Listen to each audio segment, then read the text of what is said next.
All right, ladies and gentlemen, welcome to Torah Studies. Oh, 1 second. We got to dedicate tonight's learning. You didn't find it? I went to where Talib was. I got lost. Oh. Let me run. Okay. All right. Thank you, Jake. Thank you, Jake. All right. Thank you. There you go. Jake, you're a hero. All right, ladies and gentlemen, welcome to Torah Studies. Special dedication tonight.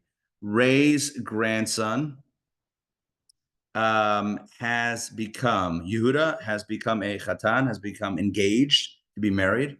And so, Ray, we wish you mazel tov. I know Yehuda for many years. Yehuda used to come with Ray to some of the classes, and he would hang out. And it is great to hear the good news. He's engaged to be married. I don't know when the date is, but certainly whenever it is, it should be Beshalach Tovah, as we say, in a good and auspicious time with lots of simcha to build a beautiful home amongst the Jewish people. And let us all say amen and mazel tov. If we had candies, we would, but here we are. Okay, so let's begin. This week's Torah portion is Beshalach. And the major theme of this week's Torah portion is the splitting of the sea. Okay, so what we're going to do tonight, as we always do, is we're going to look at a theme from the Torah portion. We're going to give the background beforehand, but get into like an episode of the Torah, and then we're gonna read a Rashi. Ooh, it's a good style. I like that one. We'll look at a really. All right. We'll look at a Rashi.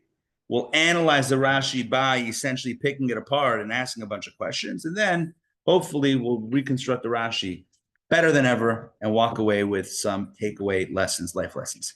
So again, Beshalach, the major drama of this week's Torah portion, is the splitting of the sea.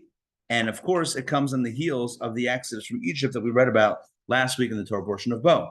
So in case you're wondering how this is working, the book of Exodus, the opening portion is called Shemot, or Exodus, and it talks about the slavery. The main theme in Parsha 1 is the slavery. Parsha 2, we have 7 plagues. Parsha 3, 3 plagues and the Exodus. Parsha 4, that's this week's Parsha, is the splitting of the sea. And we all know the story, right? The story is the Jewish people have, they've been told to leave. They've left Egypt. They are now, you would think free and clear. Mitamal in the middle of nowhere. The next thing you know, what do I hear? What's the sound? What's happening? I hear something behind me. What's going on? Next thing you know, there the Egyptians are. We thought we got rid of them, but like any good movie, the villain's back.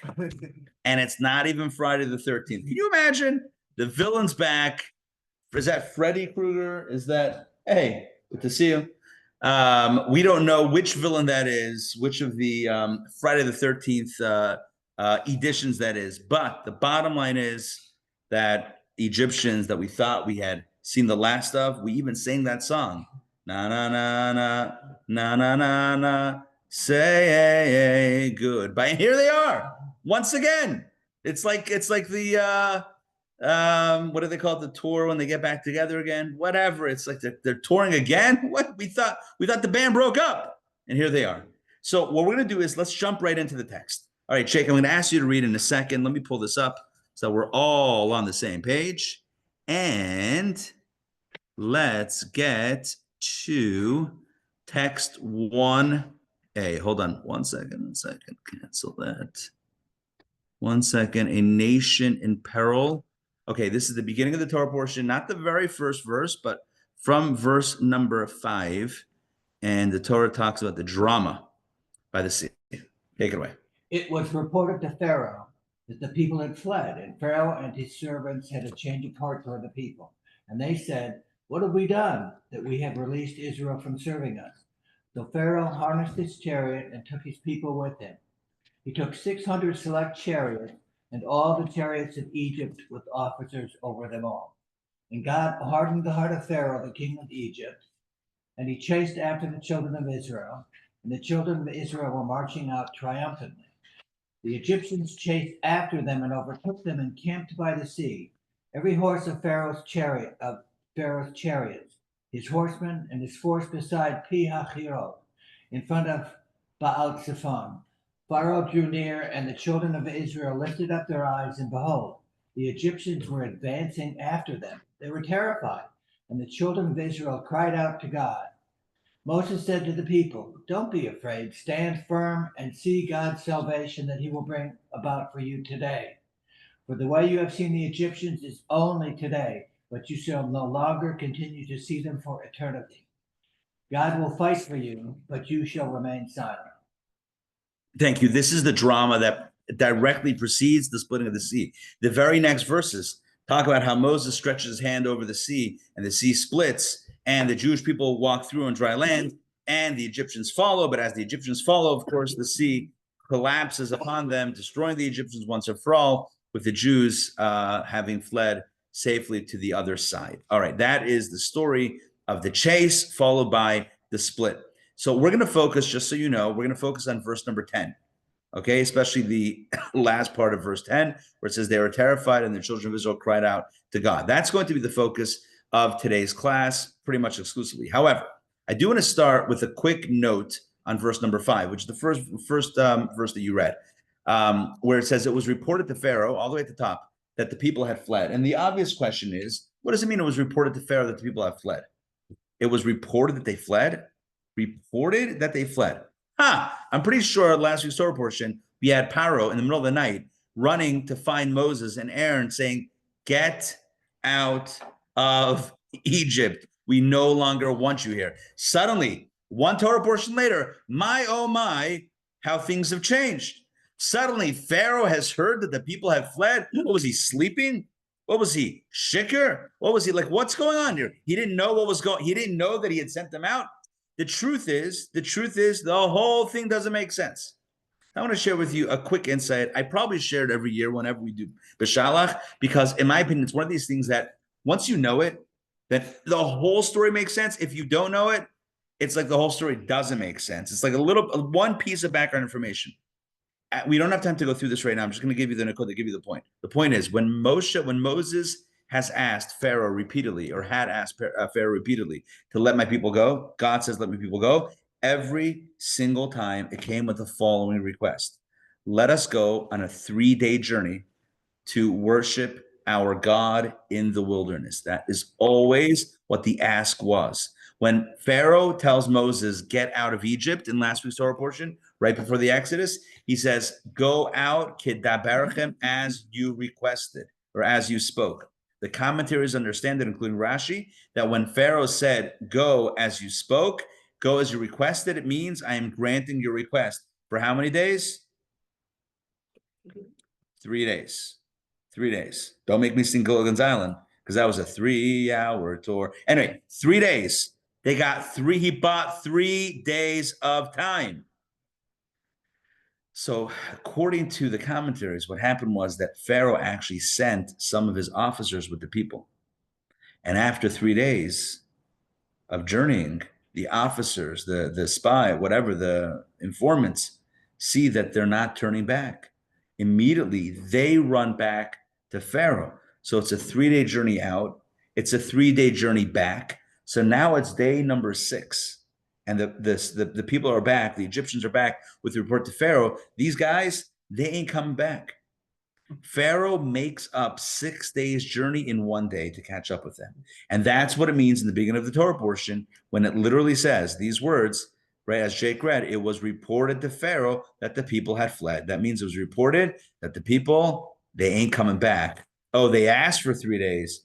They didn't mean 3 days because the facts in the ground had changed. Initially, it was 3 days. Now, after 10 plagues, sayonara, baby. Or Pharaoh, as it were, not coming back. Anyway, so that's what's going on, and that was the chase. And of course, as we said in verse 10, the people cry out to God. Rashi, okay, Jake, one more, please. Rashi text 1b, and listen, we've been doing this now for how long? This is like class number 14 or so. It's almost 1 second. It's almost 4 months now. At this point, I want you guys. Pay attention to Rashi. I need you guys to tell me what the questions on Rashi are. I mean, I could tell you, but I want you to tell me. All right, so Jake, read Rashi, and we'll discuss. And the children of Israel cried out. They seized the occupation of their forefathers. Concerning Abraham, the verse states, to the place where he stood before God. Concerning Isaac, the verse states, to talk in the field. Concerning Jacob, the verse states, and he encountered him.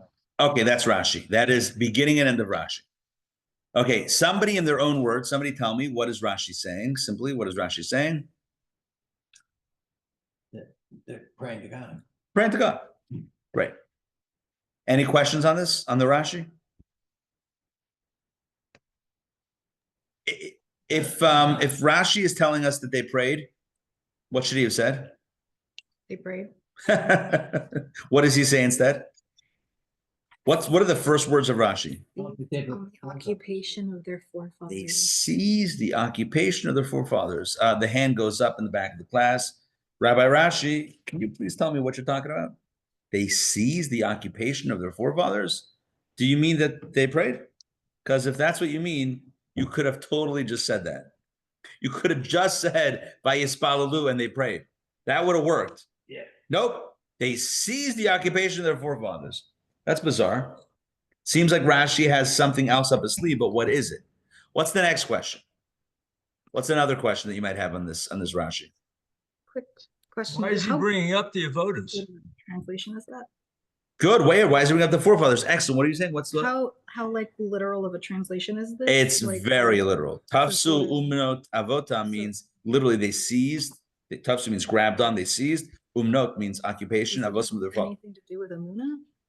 Interesting. Okay, so interesting. So that's he's saying is umnot related? The Hebrew word for occupation is related to emuna. The answer is yes. One of the etymological relationships is that emuna, Faithfulness. faith in God, is that which is practiced over time. You can't just attempt to pull out faith in times of crisis. So now I believe in God. It's going to be faith is something that you got to work on and work on and work on when things are not, not challenging, so that you have it at the ready when you need to pull it out. So that's one connection. I'm sure there's other connections, but in this context, it's definitely referring to occupation. But maybe you could say that the occupation of the forefathers was because of emunah. I like what you're saying. Was because of that type of faith. Okay, more questions. Let's go. More questions. So a question again. Question number one, just to recap. Question number one is, why does Rashi use this weird terminology? They seized the occupation of their forefathers. If he's trying to explain what it means that they cried out, and he's saying that cried out means pray, then just say they prayed. That's it. Just say they prayed. Why do we have to go into a whole song and dance about their forefathers, right? About Abraham, Isaac, and Jacob? That seems superfluous. Like, are you telling me they prayed? That's all I need to know. That's good. I'm in, I'm out. Right? That's good. So why? Okay, another question. What was their occupation? What was their actual occupation of the forefathers? What did Abraham, Isaac, and Jacob do for a living? Shepherd. They were shepherds. Promoting monotheism. Monotheism on the side, shepherding on the main, right? They were 9 to 5 shepherding, and in the spare time they were promoting monotheism. What does it mean that the children of Israel at this time, by the splitting of the sea, they seized the occupation of their forefathers? No, the occupation of their forefathers was actually shepherding. They didn't shepherd by the sea. That doesn't make a lot of sense. Okay, next question.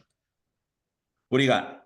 So it seems like it's like their job, their forefathers' job, wasn't being a shepherd and what in the physical, but he's saying that their actual job was being messengers or being people that talk to God.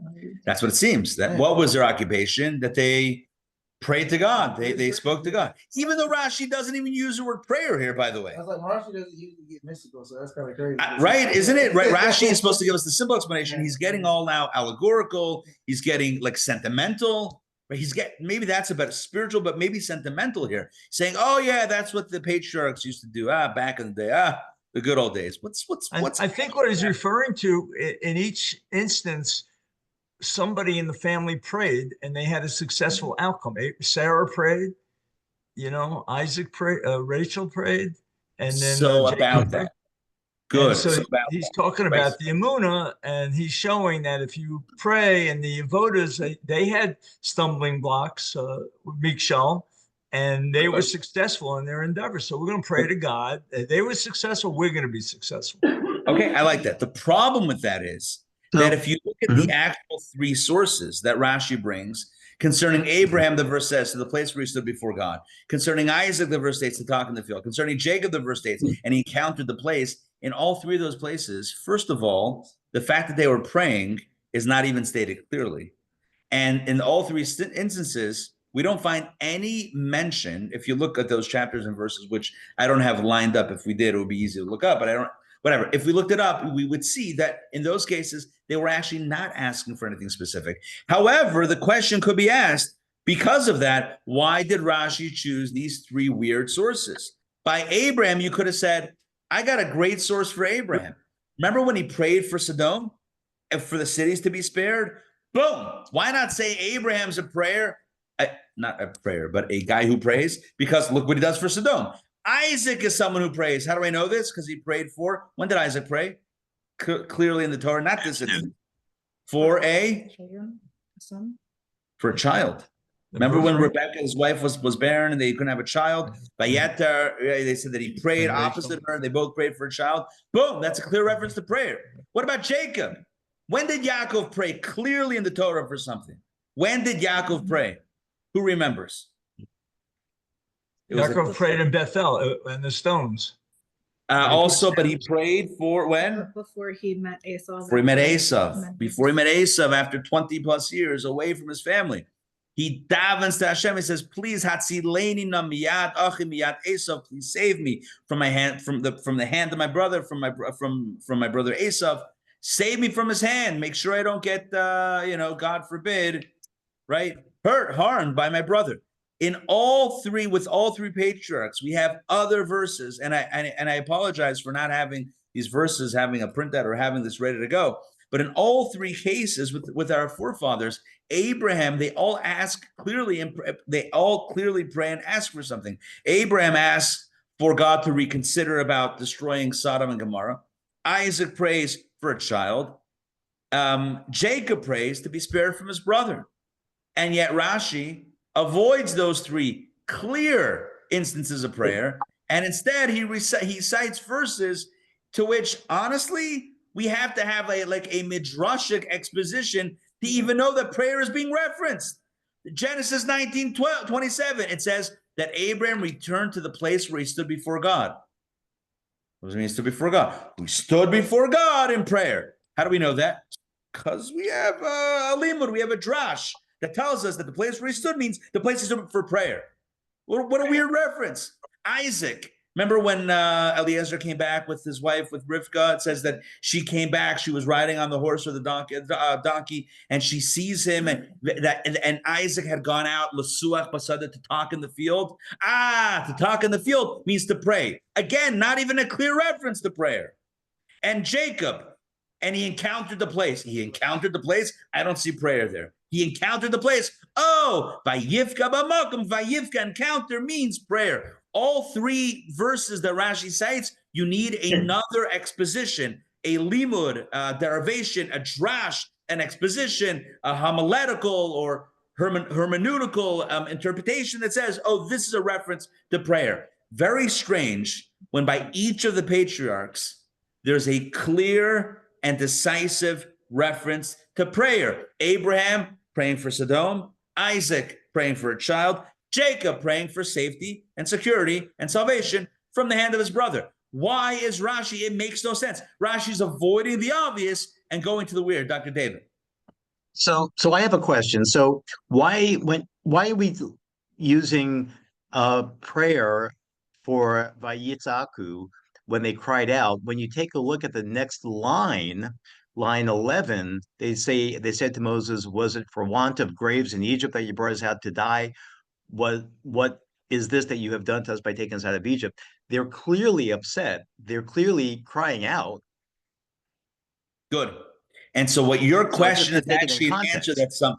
So your question is actually an answer that some give to the question that I asked, which means that according to some, Rashi is actually answering your question. Our verse says, "Vayitzaku el Hashem," they cried out to God. The next verse says that they said, "What are you doing? You're taking us to the slaughter." So some understand that by this Vayitzaku, they cried out as not prayer, but almost complaining or questioning. To that, some people say Rashi's addressing that and saying, no. Please don't read it as, by the way, many do read it as the verse 10 and 11 are saying the same thing essentially. So Rashi's telling us, according to some, don't read it as cried out, i.e. complain, i.e. fetching, i.e. asking and whatever, but rather read it as prayer. The next verse will flip that script and we'll go into a different modality. Just one other thing. Yeah. Every one of these 3 lines talks about a place. Yeah. Talking the field, the place, But you can't. and he encountered the place. Does that have any significance? So the truth is, I don't know the answer to that question, but it's a good point. Let's hold that in our heads and see if it ties in to the direction that we're going. So to the place for Abraham, in the field for Isaac, and the place again for Jacob. So there's a mention of Makom twice, place, and Basada, the middle time for Isaac, the field. So that is very interesting. I actually like what you're saying. I don't know the meaning of it. The short answer is I'm not sure what the significance of that is, but I do think it doesn't seem like coincidence that would be there. I love that analysis. Again, Dr. David, I think your point is well taken. Maybe cry out here doesn't mean prayer. Maybe Rashi is telling us that it does mean prayer, and that's what Rashi seems to be saying. They seize the occupation of their forefathers, and he then cites these various verses that do at least refer sort of to prayer. But if that was the intention of Rashi, then he should have said clearly that what does cry out mean? Prayer. Why does he say they seize the occupation of their forefathers? So it seems a little weird. Again, let's just back up for a quick second. The verse on its own, honestly, does it need a Rashi? I mean, if I'm Rashi, what am I actually saying? Am I even needed to show up to this verse? Does this little piece of the verse actually need me? I don't know that it does. It says that they cried out, they cried out to God. Great, that makes sense. They're panicking. Sure, that makes a lot of sense. I get it. And then they continue the conversation. What is Rashi saying? They seized the occupation of forefathers. What does that even mean? Are you trying to say they prayed? Then say it. See, it's not even their occupation. You're using weird proof text, source text, weird verses for that patriarchs. What is actually happening here? And so, with all these questions, maybe if you had one or two of the questions, you deflect it. Don't be so nitpicky. But first of all, we love being nitpicky. I mean, that's literally what we're here to do. We're here to nitpick because honestly, it's not about the nitpick. It's about completely reimagining Rashi. And the way we're going to do this is actually by going in a very unexpected direction. Okay. Here we go. The direction we're gonna take is by essentially asking a question that is like almost like a preliminary question that renders this entire piece of the episode really hard to understand. If you think about what had just happened, the Jewish people were enslaved for 210 years. Moses hits the scene. God tells him, you're going to be the guy. You're going to go to Pharaoh. Tell him, let my people go. And if he doesn't listen, I got it. There's an app for that. We got some plagues dialed up. This is going to happen. It's going to happen. People are like, is it going to happen? It's going to happen. It's going to happen. And it takes about a year. Each plague was about a month. So if there's 10 plagues, it's about 10 months. It was about a year from when the whole thing began until it finished for the Exodus to happen. And at that point, as we read last week, we read Uvenei Yisrael Yotzim. Sorry, not last week. This week, right before these verses about getting trapped against the sea. Uvenei Yisrael Yotzim Biyad Ramah. And the Jewish people left Biyad Ramah, which means with oh, here we go. It's literally here, text number 4. Ramon, can you read the translation of the verse that I just read or that I just recited outside? Text number 4. 1 second.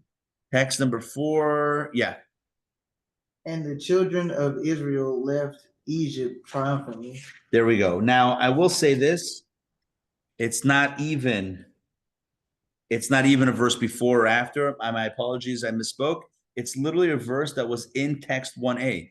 It was in the series of verses that Jake originally read. It was verse number 8. Now, the translation there's a little bit different. I don't know why they have two different translations here for the same verse. And the children of Israel, it says originally we're marching out triumphantly. Here it says they left Egypt triumphantly.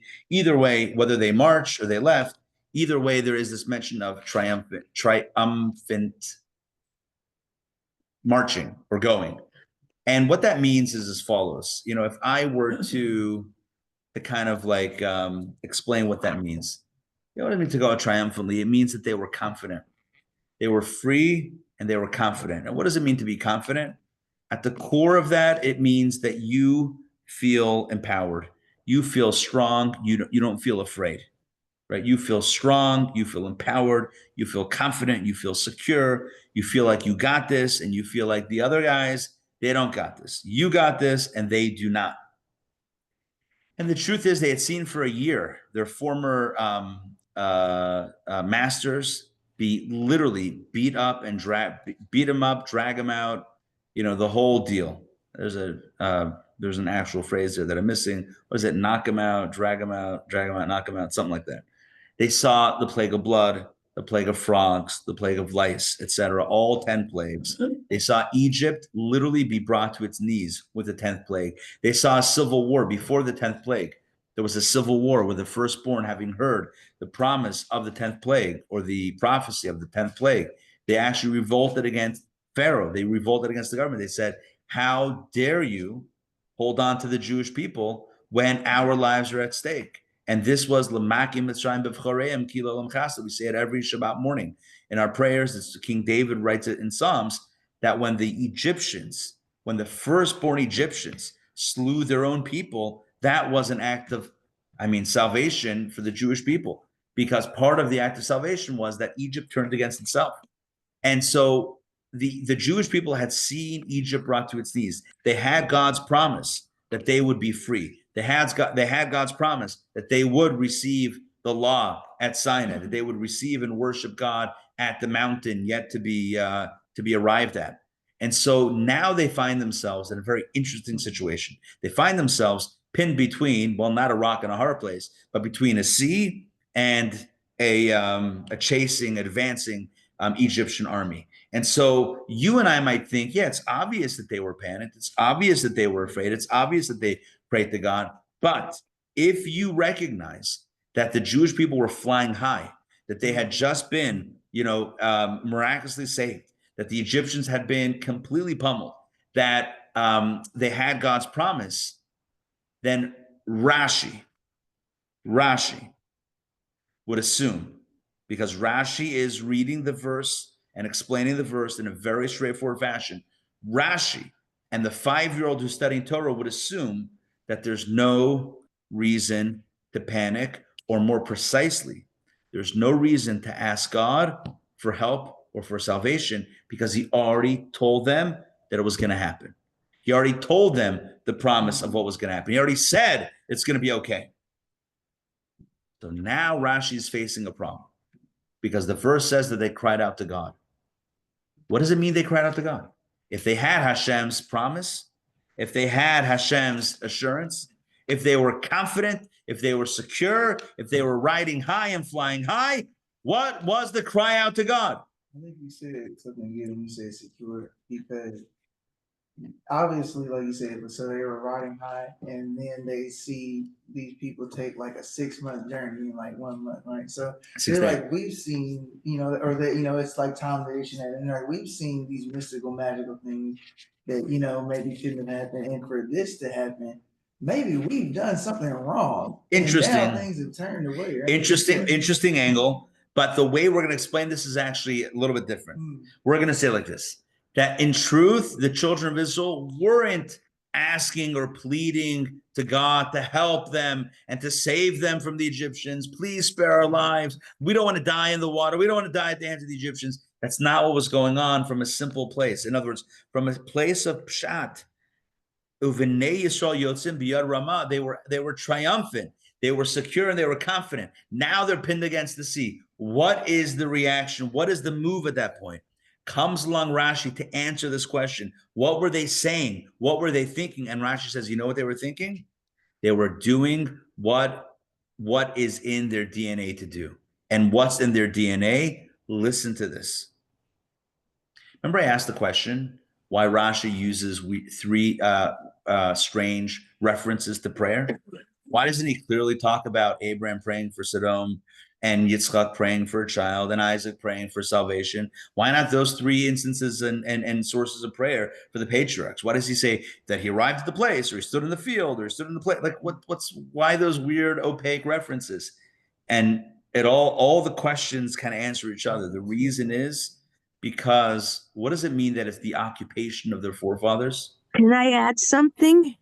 Hold on one second. Let me wind. I'm just winding this up. 1 second. Okay, because I know what you're going to say. Go ahead. Never Okay, 1 mind. second. So what does it mean? What does it mean that it's the occupation of their forefathers? It means simply this. It means that the forefathers would pray even if there was nothing to ask for. Oh, that they prayed to ask for things? Of course we know. Oh, isn't that normal? When you need something, you ask God. There are no atheists in a foxhole. Of course they ask, please don't overturn Sodom. Please, I need a child. Please save me from my brother. To know that there's prayer when you need something is obvious. What is Rashi saying?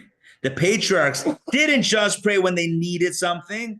They also prayed just because. They prayed because they were in a genuine and real relationship with God. What does it mean to be in a relationship with someone? It means that when there's something good happening, you share it. When there's something distressing happening, you share it. When there's something neutral happening, guess what? You also share it. Why? Because you're in a relationship. Think about this. Imagine you come home from work one day and you share with your spouse, you had a tough day. Are you asking them to go speak to your boss? I mean, maybe, but probably not. Probably what you're doing, right? What you're doing and why you're sharing it is because you're in a relationship. And when you're in a relationship, you speak to the other. You speak to the other because that's your occupation. That's what it means to be in a relationship. That's the job, not a job in a negative way, but that comes with the territory. You're in a relationship, you share. It's not only marriage. You have a good friend, you're talking, right? You have a close relative or a good friend, you're sharing, you're talking. You're not asking them to fix things necessarily. Maybe you are, but you're not necessarily asking them to fix things. You're just sharing. Rashi comes along and says, you know what happened at the sea? What happened at the sea is the Jewish people had God's assurance that it would all be okay. But you know what? Getting squished, pinned between a sea and an army, it's not comfortable. So what they do? They spoke to God. They didn't pray in the typical sense of asking God for God's salvation. Why not? Because they didn't need to ask God for God's salvation because they knew it was going to happen. But it said they were terrified. I'm asking you, but here's the question. Even if you have the assurance it's all going to work out, can you be terrified? You could be terrified. People go on roller coasters all the time and they scream on a roller coaster. Doesn't mean they think they're going to fall out. No, it means you're a little terrified. You go into a haunted house. People scream. For the record, never been to a haunted house, but people go to a haunted house, right? And they pop out at you and you scream, you're terrified. Let me ask you a question. You think something bad is actually going to happen? I mean, come on, they would get shut down in a second if they're not actually harming you, right? It's not actual harm. So my point is, you're asking a good question, but I think that's exactly what Rashi is trying to break. He's trying to break the association between being terrified and therefore asking God to save. They didn't need to ask God. They were already confident that God would rescue them. Could they still scream on the roller coaster? Yes. And who do you want next to you? Your buddy. In this case, God. So you turn to God and you say, "Oh, look what's going on." You're not asking for God to help because God, He already told you He's going to help. But what are you doing? Tafsu be'umnot avotam. They seized the occupation of their forefathers, and that's what it means. What does it mean? They seized the occupation of the forefathers. They did what the patriarchs did when things were normal, neutral, no asking. They spoke to God. Why? Because that's what they did. They were in a real relationship with God, and so they spoke with God. That's why Rashi brings, if Rashi would have brought verses that speak about the ask, Abraham asked God to change his mind, Isaac asked God to change his mind, Jacob asked God to change his mind, then we would think that here they're asking God to change his mind. They didn't have to ask God to change his mind. They already had God's assurance. They were riding high. Were they terrified? Sure, they were still human. They didn't become robots. That didn't happen, right? They still had feelings.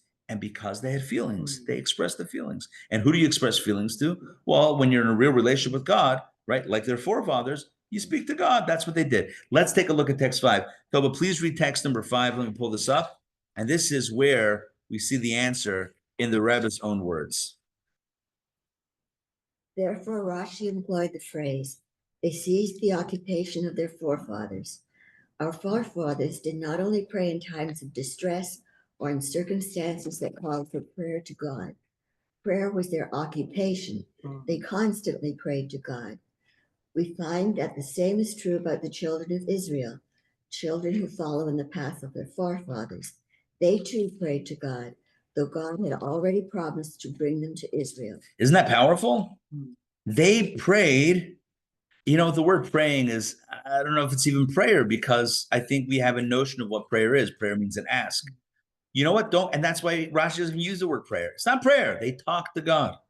They spoke to God, because when you're in a relationship with someone, you speak to them. You know the story about the CNN reporter that goes to Israel. He's doing a shoot near the wall. You know this joke. I told it 1,000 times. Anyway, they go to the wall. They see a guy praying devoutly. They say, "Oh, do you come here often?" He said, "Every day." "Really?" "Yeah, 3 times a day." "Wow. What's it like, to pray at the wall?" He's like, "Well, sometimes it feels like I'm talking to the wall." Right? That's the cynical angle on it. That's when you think that prayer means that it's like, happy holidays from your friends that pray, right? If I make a list and if I'm good, then God's going to give me what I need, right? God's going to get me the remote control car. Really? That's who God is? God's your you ask and God gives. Sure, that's also a part of prayer, but the vast majority of prayer, look at the Siddur in the prayer book, the vast majority of prayer is kind of speaking to God, right? Right. You're amazing.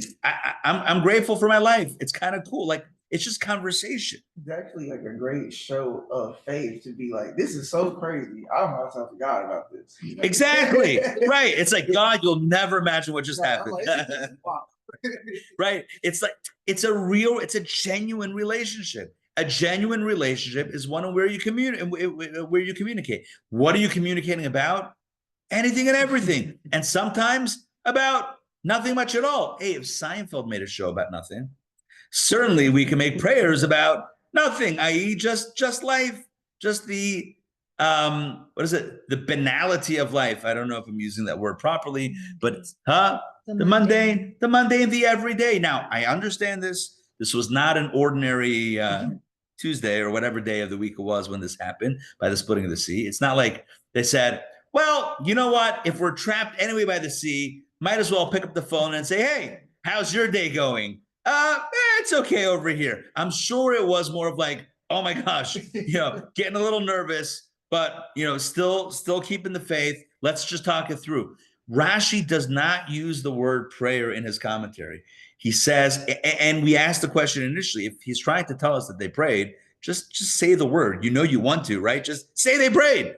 He doesn't say they prayed. He said they seized the occupation of their forefathers. And then he proceeds to quote 3 weird verses of the patriarchs. And it all comes together. All of the questions are answered with one point. That's the amazing thing. There's like 4 questions, and all it takes is one perspective, and all 4 dominoes fall. Until now, we thought that they were asking God to save them. Well, once you realize that they didn't ask God to save them because they didn't have to, because they already had that assurance and that promise, well, then you realize that what were they doing? They were just talking.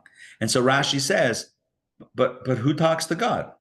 The patriarchs talk to God. Well, where do you see it? Let me quote 3 verses. They weren't asking for anything. Why was Isaac out in the field that day?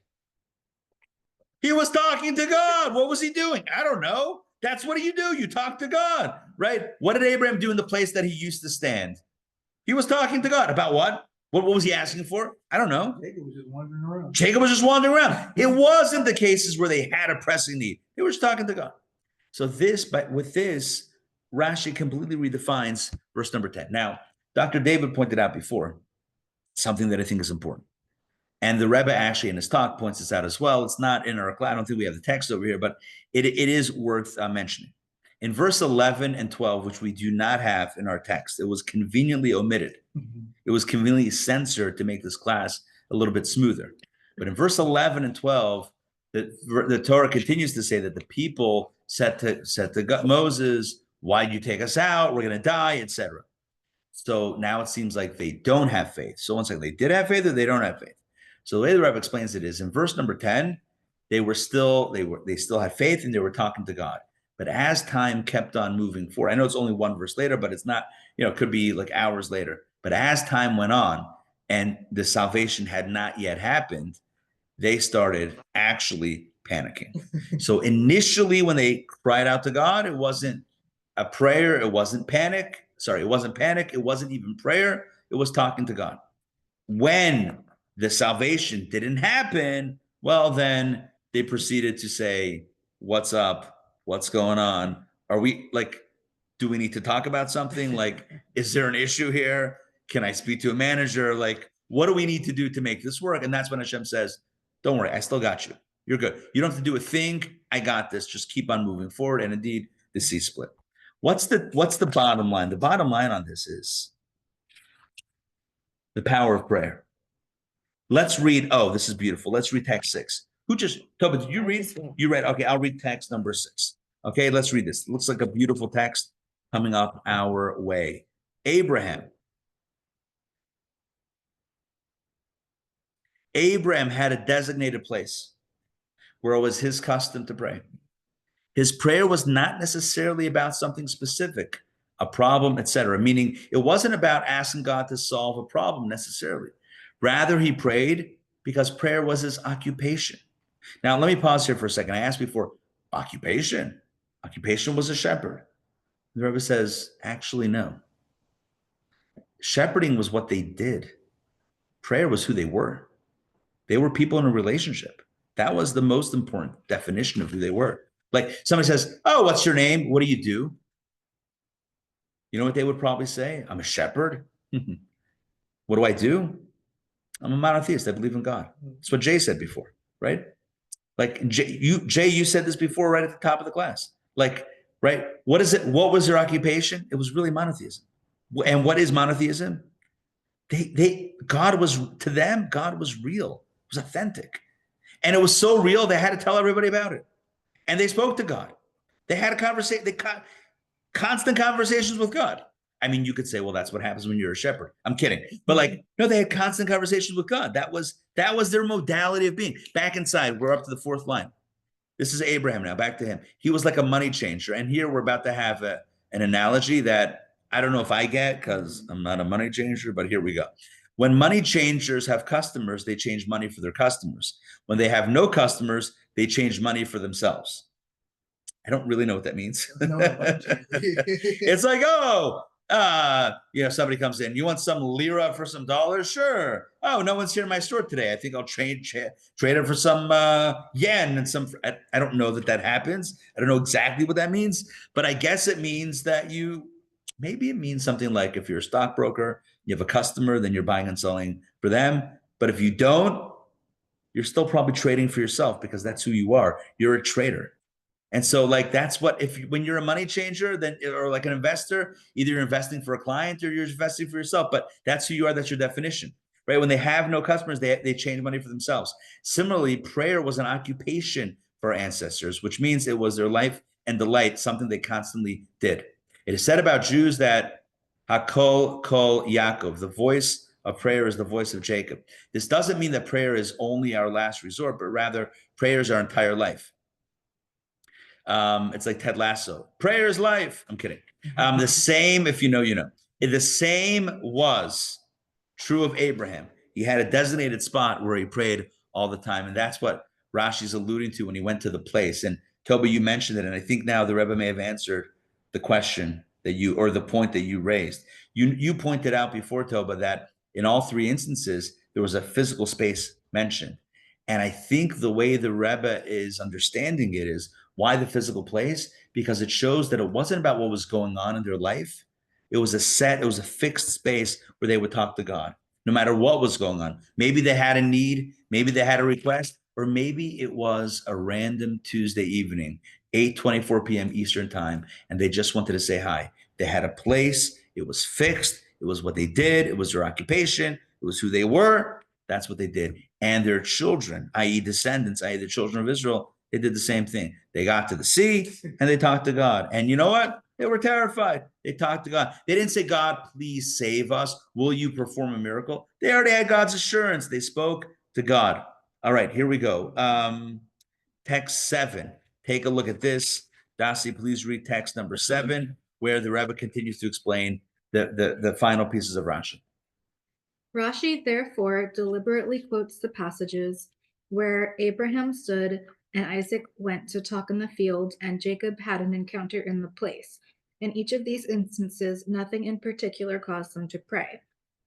This proves that prayer was an occupation for our forefathers, something in which they constantly engaged, even when no particular cause inspired them to pray to God.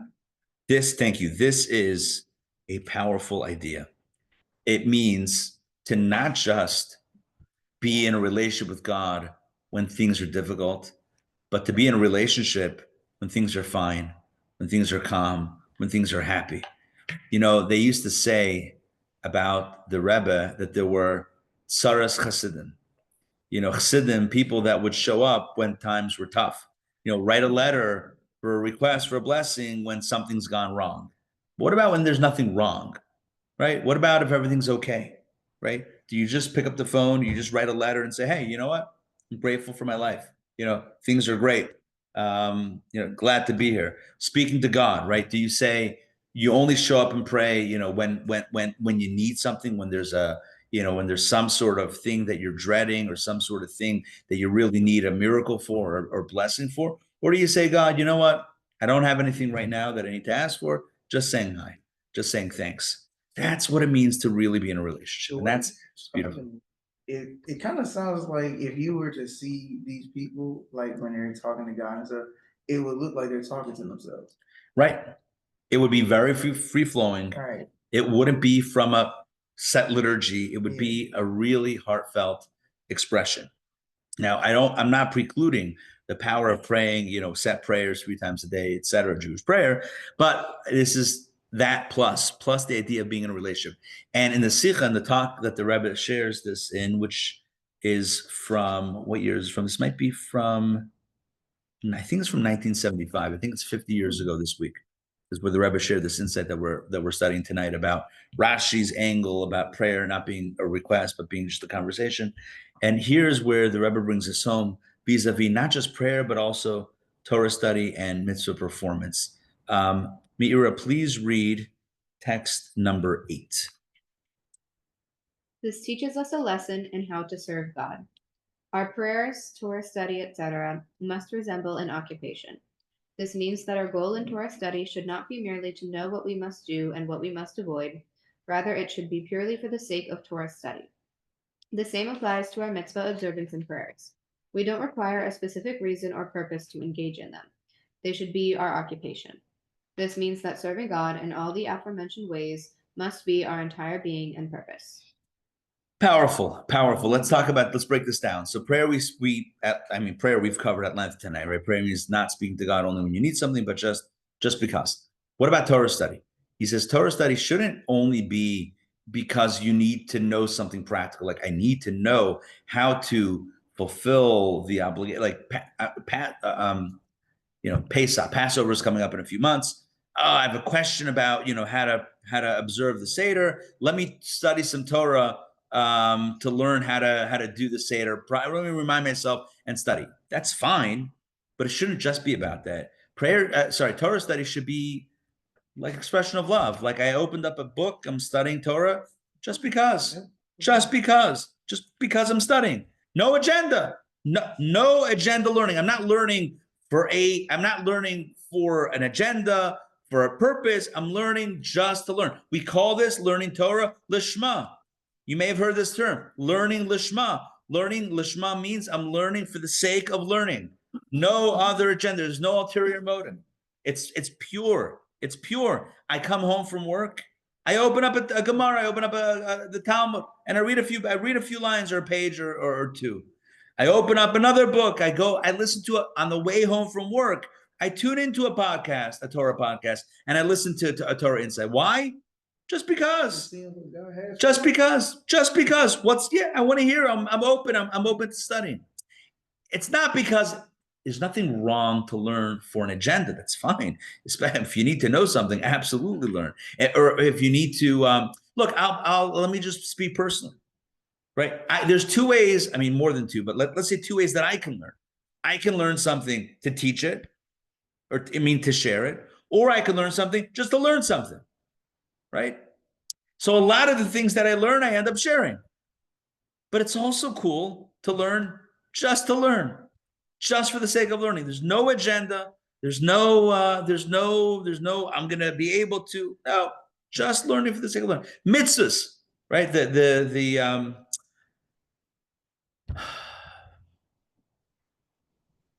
trilogy or whatever, right? The three parts are Torah, Tefillah, and tzedakah, we typically say charity, but it's really any mitzvah. What's the third part? Mitzvah.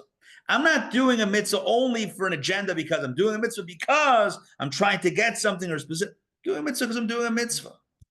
Purely for the sake of mitzvah, doing a mitzvah lishma. No specific reason. It's just because that's what I do. I speak to God. I study Torah and I do mitzvahs. Why?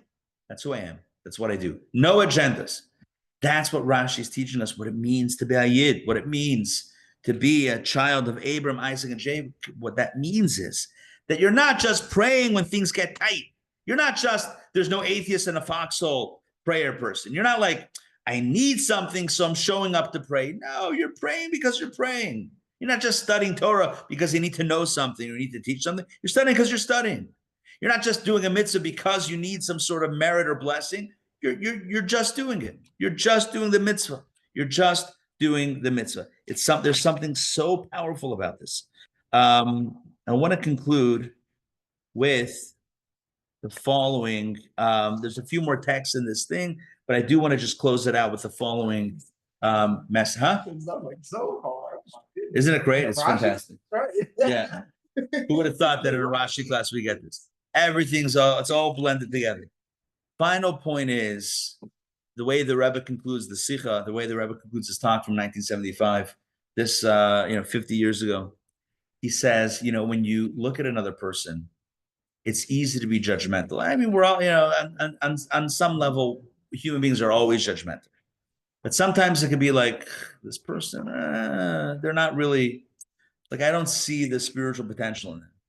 So the conclusion of the message of the talk is recognize that the other person is just like you.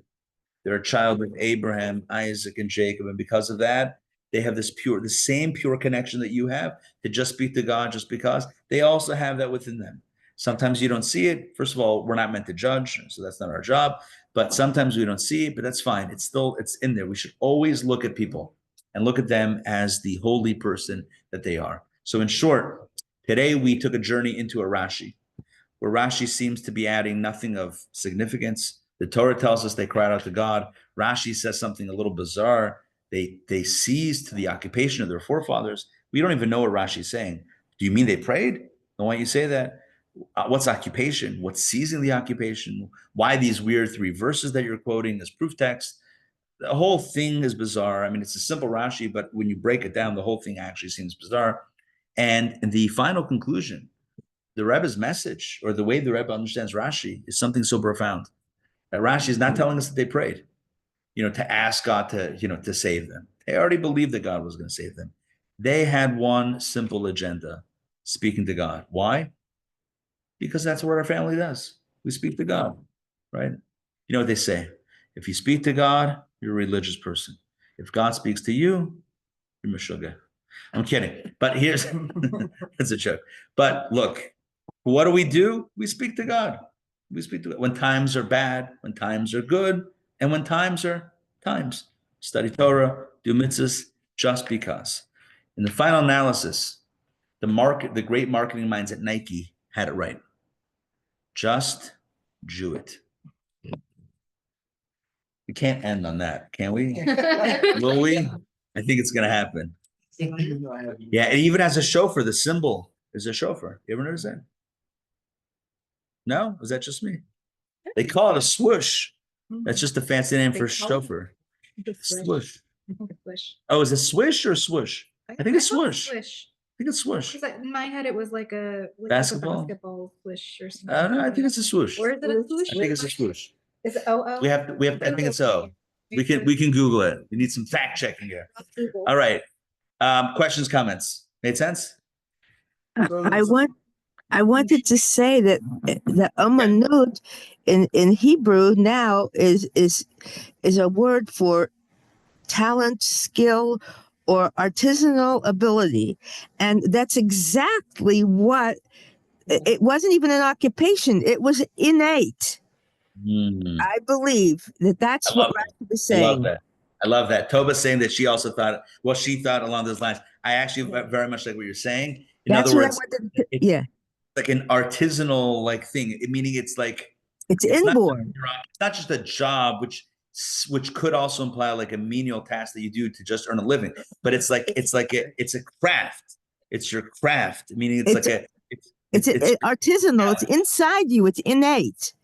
Right. That's what it means in Hebrew. Right. Imagine if it's a B'nai Yisrael's Got Talent. Imagine a reality show with Simon, what's his name? Judging. Simon Cowell judging. Simon Cowell. For Yidden's Got Talent, and everyone's just speaking to God. It's like, all right, I guess that's your talent. I don't know. How are we judging this? No one has any clue. Anyway, that's all she wrote. That's the story.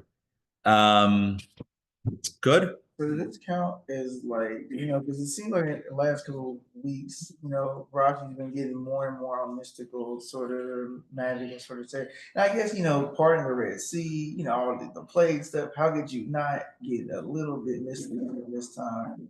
But I noticed that when he was bringing up Jacob and Abraham, he was using Hamakom, which is the name of God. Right. So I'm like, man, it really seems like he wants to get like esoteric here, but like, isn't this still supposed to be for 5-year-olds? Yeah, he's not so simple. So Rashi, good question, because Hamakom is one of God's name, but in the literal meaning would just be the place. Could Rashi be alluding to that type of connection? But even if you think about it, the fact that one of God's names is Hamakom, which means the place, also implies that you could call God the one, like the 4-letter name of God, which refers to the fact that God is past, present, and future is one, or that God is the place, meaning God is also in not just the miracle, but God is in the ordinary. And that's almost emblematic of what we're saying tonight. Don't just speak to God in the extraordinary moments, speak to God in the ordinary moments. And I understand that this was a terrifying moment, but they weren't speaking about, salvation as much as they were speaking in a very ordinary way. And I think that's the point. When you're in a real relationship, you have real conversations, ordinary conversations, which is we saw extraordinary. Part in front of us. I think we'd all want to talk to God too. I think so. I would think so. We'd be like, hey, what did one Jew say to the other at the time of that great miracle? Long time no see. Wow. Get it? Long time no see, because it had. I can think of somebody being I'm gonna make like the C and split. Oh man. The hits keep on coming. I know. All right, we'll close it out. Good. All right, we'll see y'all next time. For those that are in the Talmud course, which is epic, we'll see you tomorrow. Otherwise, the Hitraot. We'll see y'all soon. All right, Laila Tov. Good to see you all. The bad jokes keep coming. That's how we That's how we roll. That's how we roll.